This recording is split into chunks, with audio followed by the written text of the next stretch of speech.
Donald Trump ইরানি সরকারকে আজ পরিষ্কার বলে দিয়েছেন, আপনাদের হাতে সময় মাত্র 30 দিন। হয় টেবিলে এসে ডিল সাইন করুন, আর না হয় এমন এক ভয়াবহ পরিণতির জন্য তৈরি হন যা আপনারা দুঃস্বপ্নেও কল্পনা করেননি। শুধু মুখের কথায় হুমকি নয়, এই মুহূর্তের সবচেয়ে বড় ব্রেকিং নিউজ হলো আমেরিকা এবার তাদের শক্তির চূড়ান্ত প্রদর্শনী শুরু করে দিয়েছে। আটলান্টিক মহাসাগর থেকে সোজা মিডল ইস্টের দিকে রওনা দিয়েছে বিশ্বের ইতিহাসের সবচেয়ে বড়, সবচেয়ে ভয়ঙ্কর যুদ্ধ জাহাজ ইউএসএস জেরাল্ড আর ফোর্ড। আজকের প্রথম বড় ব্রেকিং, ডোনাল্ড ট্রাম্প ইরানকে সরাসরি 30 দিনের ডেডলাইন দিয়েছেন। এই আলটিমেটাম কেন এবং না মানলে কি হতে পারে? আজকের দ্বিতীয় খবর, আমেরিকা তাদের সুপার ক্যারিয়ার বা বিশ্বের বৃহত্তম এয়ারক্রাফট ক্যারিয়ার মিডল ইস্টে পাঠাচ্ছে। এর স্ট্র্যাটেজিক মানে কি? কেন হঠাৎ এত বড় সমরাস্ত্র সমাবেশ? দর্শক, কোনো ভনিতা নয়, কোনো অপ্রয়োজনীয় কথাও নয়, সরাসরি পয়েন্ট টু পয়েন্ট আলোচনায় যাব। আজ 14ই ফেব্রুয়ারি শনিবার সকাল 7টায় এই খবর পড়ছি। আসুন সরাসরি প্রথম খবরে চলে যাই। ডিল করো নতুবা ধ্বংস হও। খুব সহজ বাংলা করলে ডোনাল্ড ট্রাম্পের বার্তাটা ঠিক এরকমই দাঁড়ায়। প্রিয় দর্শক, হোয়াইট হাউসে ইসরায়েলি প্রাইম মিনিস্টার বেঞ্জামিন নেতানিয়াহুর সাথে বৈঠকের ঠিক 24 ঘন্টার মধ্যেই ট্রাম্প মিডিয়ার সামনে এসে যে বোমা ফাটালেন তা পুরো বিশ্বের কপালে চিন্তার ভাঁজ ফেলে দিয়েছে। ট্রাম্প খুব পরিষ্কার ভাষায় বলেছেন, আগামী 1 মাসের মধ্যে, অর্থাৎ মাত্র 30 দিনের ভিতর আমেরিকা এবং ইরানের মধ্যে চলমান নিউক্লিয়ার আলোচনায় একটা কংক্রিট রেজাল্ট বা ফলাফল আসতেই হবে। দেখুন, আন্তর্জাতিক রাজনীতিতে শব্দচয়ন খুবই গুরুত্বপূর্ণ। ট্রাম্প রিপোর্টার্সদের বলেছেন, যদি আগামী 1 মাসে কোনো সমঝোতা না হয় তবে পরিস্থিতি খুবই খারাপ দিকে মোড় নেবে।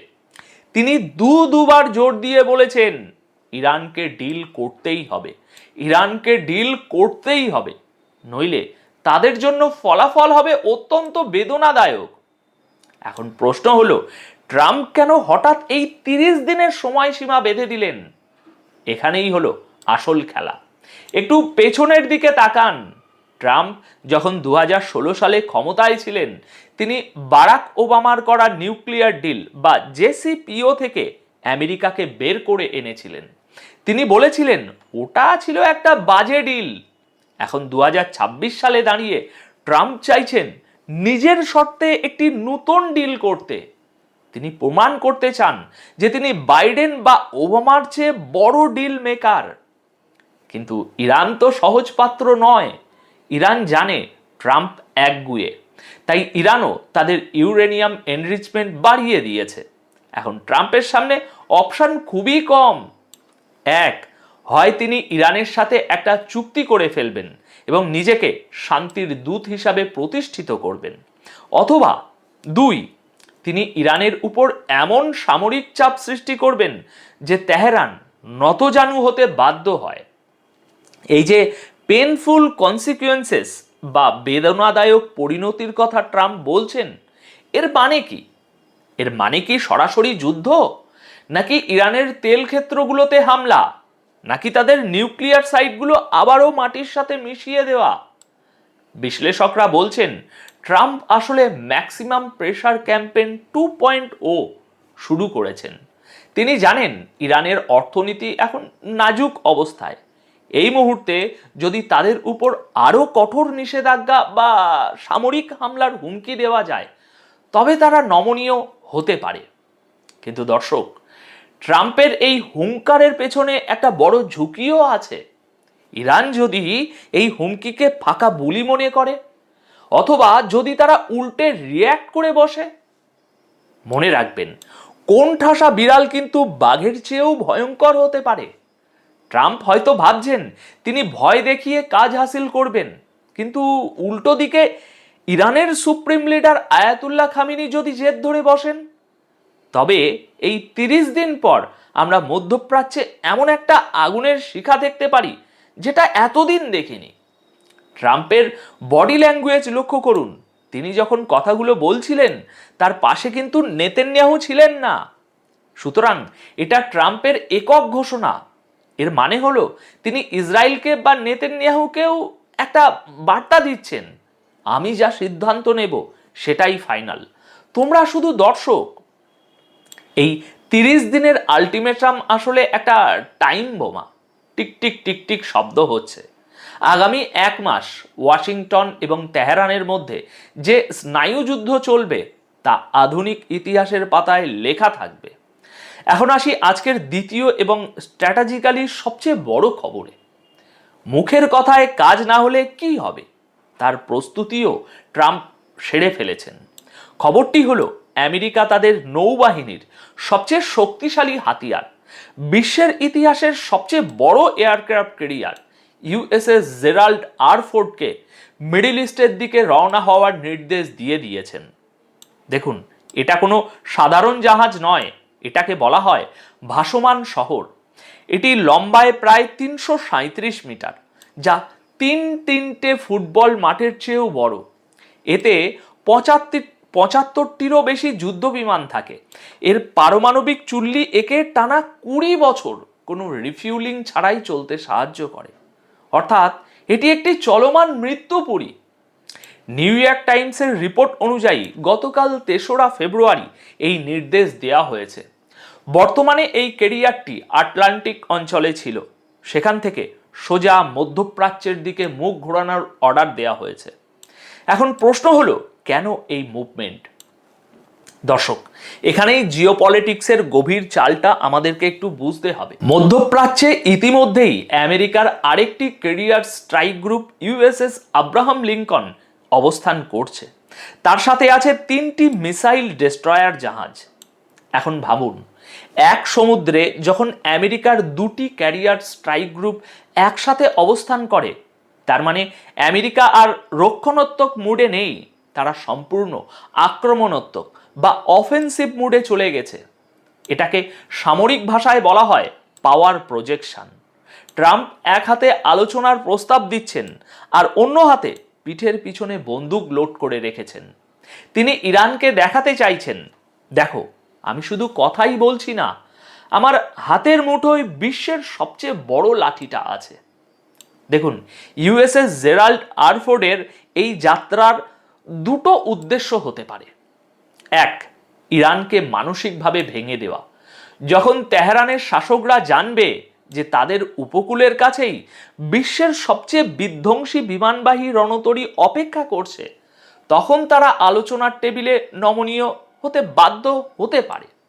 2, যদি আলোচনা ব্যর্থ হয় তবে ট্রাম্প যে বেদনাদায়ক পরিণতির কথা বলছেন তা কার্যকর করা হবে।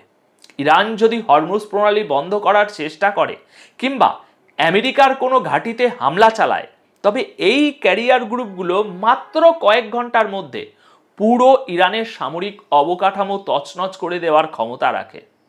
কিন্তু দর্শক, মুদ্রার উল্টো পিঠটাও দেখুন। এত বিশাল সামরিক সমাবেশ কি শুধু দেখানোর জন্য, নাকি ট্রাম্প আসলেই কোনো বড় যুদ্ধের প্ল্যান কষে রেখেছেন? অনেকে বলছেন ট্রাম্প আসলে ব্লাফ মাস্টার। তিনি যুদ্ধ চান না, কারণ যুদ্ধ মানেই আমেরিকার অর্থনীতির ক্ষতি, তেলের দাম বৃদ্ধি। তিনি শুধু ভয় দেখিয়ে ইরানকে নত করতে চান। কিন্তু ইতিহাস বলে অনেক সময় ভয় দেখাতে গিয়ে পরিস্থিতি নিয়ন্ত্রণের বাইরে চলে যায়। সমুদ্রে এখন সাজ রব। কিন্তু দর্শক, মুদ্রার উল্টো পিঠটাও দেখুন। এত বিশাল সামরিক সমাবেশ কি শুধু দেখানোর জন্য, নাকি ট্রাম্প আসলেই কোনো বড় যুদ্ধের প্ল্যান কষে রেখেছেন? অনেকে বলছেন ট্রাম্প আসলে ব্লাফ মাস্টার। তিনি যুদ্ধ চান না, কারণ যুদ্ধ মানেই আমেরিকার অর্থনীতির ক্ষতি, তেলের দাম বৃদ্ধি। তিনি শুধু ভয় দেখিয়ে ইরানকে নত করতে চান। কিন্তু ইতিহাস বলে অনেক সময় ভয় দেখাতে গিয়ে পরিস্থিতির নিয়ন্ত্রণ হাতছাড়া হয়ে যায়। সমুদ্রে এখন সাজ রব। একটি ক্যারিয়ার গ্রুপ থাকা মানেই বিশাল ব্যাপার। সেখানে 2টি ক্যারিয়ার গ্রুপ মানে যুদ্ধ যে কোনো মুহূর্তে শুরু হতে পারে। আমার মনে হয় ট্রাম্প সময় কিনছেন। তিনি 1 মাসের আলটিমেটাম দিয়েছেন, আর এই 1 মাস সময় লাগবে এই বিশাল রণতরীটির পজিশন নিতে। অর্থাৎ টাইমিংটা একদম পারফেক্ট। যেদিন ডেডলাইন শেষ হবে ঠিক সেই দিনই এই জাহাজ ইরানের নাকের ডগায় উপস্থিত থাকবে। দর্শক, এবার আসছি তৃতীয় খবরে, যা এই পুরো নাটকের সবচেয়ে জটিল অংশ। এখানে চরিত্র 3 জন: ট্রাম্প, নেতানিয়াহু এবং ইরান। আর এদের সম্পর্কের রসায়নটা ঠিক ওই বিষাক্ত ককটেলের মতো। শুরুতেই বলি ইরানের অভিযোগের কথা। ইরানের সুপ্রিম ন্যাশনাল সিকিউরিটি কাউন্সিলের উপদেষ্টা আলী লারিজানি, যিনি বর্তমানে কাতার সফরে আছেন, তিনি একটি বমশেল স্টেটমেন্ট দিয়েছেন। তিনি বলেছেন, আমরা আমেরিকার সাথে কথা বলছি, কিন্তু ইসরায়েল পেছন থেকে ছুরি মারার চেষ্টা করছে। লারিজানি পরিষ্কার অভিযোগ করেছেন যে আমেরিকা ও ইরানের মধ্যে যে গোপন বা প্রকাশ্য আলোচনা চলছে, ইসরায়েল সেটাকে ভেস্তে দেওয়ার জন্য, অর্থাৎ স্যাবোটেজ করার জন্য উঠে পড়ে লেগেছে। কিন্তু কেন ইসরায়েল এটা করবে? খুব সহজ। ইসরায়েলি প্রধানমন্ত্রী বেঞ্জামিন নেতানিয়াহু কোনোভাবেই চান না যে আমেরিকা এবং ইরানের মধ্যে কোনো ডিল হোক। নেতানিয়াহুর কাছে ইরানের সাথে যে কোনো ডিল মানেই ইসরায়েলের জন্য বিপদ। তিনি মনে করেন ডিল হলে ইরান অর্থনৈতিকভাবে শক্তিশালী হবে এবং সেই টাকা দিয়ে তারা ইসরায়েলেরই ক্ষতি করবে। তাই লারিজানি বলছেন, ইসরায়েল বাহানা খুঁজছে, উস্কানি দিচ্ছে, যাতে আলোচনা ভেঙে যায় এবং আমেরিকা ইরানের উপরে হামলা করে। ইরান এটাও স্পষ্ট করেছে যে তারা ইসরায়েলের সাথে কোনো কথাই বলবে না। তাদের ডিল আমেরিকার সাথে, ইসরায়েল এখানে অবাঞ্ছিত অতিথি। অন্যদিকে এবার ওয়াশিংটনের দিকে তাকান। ট্রাম্প এবং নেতানিয়াহুর মধ্যে কি সবকিছু ঠিক আছে? বাইরে থেকে তো মনে হচ্ছে দুজনেই বেস্ট ফ্রেন্ড, কিন্তু গত 1 বছরে ট্রাম্প এবং নেতানিয়াহুর এটি 7ম সাক্ষাৎ। কিন্তু ভেতরের খবর অন্য কথা বলছে। নেতানিয়াহু আমেরিকা সফর শেষে দেশে ফিরে বলেছেন, ট্রাম্প বিশ্বাস করেন যে তিনি ইরানের সাথে একটা ভালো ডিল করতে পারবেন, কিন্তু নেতানিয়াহুর নিজে সেই ডিলের কোয়ালিটি বা মান নিয়ে সন্দেহ প্রকাশ করছেন। দর্শক, লক্ষ্য করুন, এখানেই কিন্তু ফাটলটা দেখা যাচ্ছে। ট্রাম্প একজন ব্যবসায়ী, তিনি ডিল পছন্দ করেন। তিনি চান একটা কাগজ সই করে বলতে, দেখো আমি শান্তি এনেছি। আর নেতানিয়াহু একজন কট্টরপন্থী রাজনীতিবিদ, তিনি ডিল চান না, তিনি চান ইরানের নিউক্লিয়ার প্রোগ্রামের সম্পূর্ণ ধ্বংস। নেতানিয়াহু ভয় পাচ্ছেন যে ট্রাম্প হয়তো তাড়াহুড়ো করে নোবেল প্রাইজ পাওয়ার লোভে বা নিজেকে শান্তিকামী প্রমাণ করার জন্য ইরানের সাথে এমন একটা ডিল করে বসবেন যেটা ইসরায়েলের নিরাপত্তার জন্য যথেষ্ট শক্তপোক্ত হবে না। দর্শক, এটাকে বলা হয় ট্রাস্ট ভার্সেস ডাউট গেম। ট্রাম্পের আছে আত্মবিশ্বাস আর নেতানিয়াহুর আছে সন্দেহ, ডাউট। খবর পাওয়া যাচ্ছে নেতানিয়াহু ব্যাক চ্যানেলে চেষ্টা করছেন যাতে এই ডিলে এমন সব শর্ত জুড়ে দেওয়া হয়, যেমন ইরানের মিসাইল প্রোগ্রাম বন্ধ করা, পরমাণু সমৃদ্ধকরণ পুরোপুরি থামিয়ে দেওয়া, যা ইরান কখনোই মানবে না। আর ইরান না মানলে ডিল হবে না, আর ডিল না হলে ট্রাম্প ক্ষিপ্ত হবেন এবং যুদ্ধের দিকে ঝুঁকবেন। এটাই নেতানিয়াহুর মাস্টার প্ল্যান। ইরান বলছে, আমরা মিসাইল নিয়ে কোনো কথাই বলবো না, এটা আমাদের রেড লাইন। নেতানিয়াহু বলছেন, মিসাইল ইস্যু না থাকলে ডিলের কোনো মূল্য নেই। আর মাঝখানে ট্রাম্প বলছেন, আমাকে 30 দিনের মধ্যে রেজাল্ট দাও। এই যে ত্রিমুখী লড়াইয়ে, এই ত্রিমুখী লড়াইয়ে কে জিতবে? ট্রাম্প কি নেতানিয়াহুর ফাঁদে পা দেবেন, নাকি তিনি ইসরায়েলকে উপেক্ষা করে নিজের মতো করে ডিল করবেন? আমার বিশ্লেষণ বলে, ট্রাম্প ইসরায়েলকে ভালোবাসেন ঠিকই, কিন্তু তিনি নিজের ইগোকে আরো বেশি ভালোবাসেন। কেউ যদি তার ডিল ভেস্তে দেওয়ার চেষ্টা করে, সেটা নেতানিয়াহু হলেও ট্রাম্প সেটাকে মোটেও ভালো চোখে দেখবেন না। সুতরাং দর্শক, পরিস্থিতি ঘোলাটে। এক টেবিলে আলোচনা, আর এক টেবিলে ষড়যন্ত্র, আর এই সব কিছুর বলি হচ্ছে সাধারণ মানুষ। এবার আসি আমাদের চতুর্থ এবং শেষ খবরে। এটা নিয়ে আমরা খুব বেশি সময় নষ্ট করব না, কারণ মূল অ্যাকশন এখন ইরানকে ঘিরে। কিন্তু খবরটি জেনে রাখা জরুরি। গাজা নিয়ে ডোনাল্ড ট্রাম্পের একটি অদ্ভুত পরিকল্পনা সামনে এসেছে। তিনি গাজা পুনর্গঠনের জন্য বা রিকনস্ট্রাকশনের জন্য একটা বিশাল তহবিল তৈরির ঘোষণা দিতে যাচ্ছেন। আগামী 19শে ফেব্রুয়ারি ওয়াশিংটনে একটা হাই প্রোফাইল মিটিং ডেকেছেন ট্রাম্প। খবর অনুযায়ী সেখানে বিশ্বের 20টি দেশের প্রতিনিধি এবং রাষ্ট্রপ্রধানরা উপস্থিত থাকবেন। উদ্দেশ্য গাজাকে নতুন করে গড়ে তোলার জন্য আরব দেশগুলো এবং বিশ্ব থেকে বিলিয়ন বিলিয়ন ডলার সংগ্রহ করা। বিষয়টা একটু হাস্যকর এবং ট্র্যাজিক, তাই না? প্রথমে গাজাকে মাটির সাথে মিশিয়ে দেওয়ার জন্য ইসরায়েলকে বিলিয়ন ডলারের বোমা দিল আমেরিকা। গাজা ধ্বংস হলো, হাজার হাজার মানুষ মারা গেল, আর এখন সেই ধ্বংসস্তূপের উপর নতুন বিল্ডিং বানানোর জন্য ট্রাম্প আবার বিলিয়ন ডলারের ফান্ড তৈরি করছেন। ট্রাম্পের এই প্ল্যানের নাম দেওয়া হয়েছে বোর্ড অফ পিস, কিন্তু সমালোচকরা বলছেন এটা আসলে রিয়েল স্টেট বিজনেসের একটা নতুন ভার্সন। ধ্বংসের পর নির্মাণ, দুটোই ব্যবসার অংশ। যাই হোক, এই মিটিং আগামী 19 তারিখ। দেখা যাক সেখান থেকে গাজাবাসীর জন্য কোনো সুখবর আসে কিনা। তবে আজ আমরা এই যে 4টি বিষয় নিয়ে আলোচনা করলাম, তা থেকে একটা ছবি পরিষ্কার। আগামী 30 দিন পৃথিবীর জন্য, বিশেষ করে এশিয়ার আমাদের এই অংশের জন্য অত্যন্ত ক্রিটিক্যাল। একদিকে ট্রাম্পের আলটিমেটাম, অন্যদিকে সাগরে আরেকটা দানবীয় রণতরী এগিয়ে আসছে।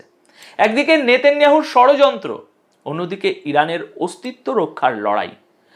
সব মিলিয়ে একটা বিভীষিকাময় পরিস্থিতির উপর দাঁড়িয়ে আছে বিশ্ব। ট্রাম্প হয়তো ভাবছেন তিনি তার পাগলাটে আচরণের ভয় দেখিয়ে জিতে যাবেন, কিন্তু জিওপলিটিক্সের সবসময় ওই 2 আর 2 4 হয় না, কখনো কখনো হিসেব উল্টে যায়। এখন আমার শেষ প্রশ্ন আপনাদের কাছে, আপনাদের কি মনে হয় আগামী 30 দিনের মধ্যে আমেরিকা ও ইরানের মধ্যে কোনো ডিল হবে কি, নাকি ট্রাম্পের এই জেদ পৃথিবীকে আরেকটি ভয়াবহ যুদ্ধের দিকে ঠেলে দেবে? আপনার মতামত নিচে কমেন্ট করে অবশ্যই জানাবেন। দেখা হচ্ছে আগামী ভিডিওতে নতুন কোনো ব্রেকিং আপডেট নিয়ে। ততক্ষণ পর্যন্ত চোখ খোলা রাখুন, সতর্ক থাকুন। ধন্যবাদ আপনাদের সকলকে।